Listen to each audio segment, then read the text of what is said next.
You guys do realize that none of your stories are about crossing the road, right? They weren't even good, except Scream's. But if we're gonna talk about nonsensical stories about a chicken, then I might as well tell mine. What?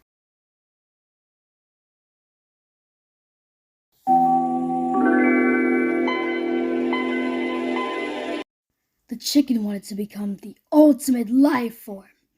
He grew bigger and stronger. Then he decided he was going to wreak havoc. Boom! Explosion. Boom!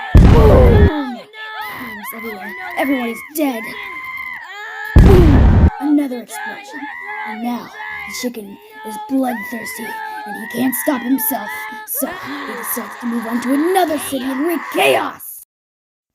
See what I did there with the chaos thing? Never mind.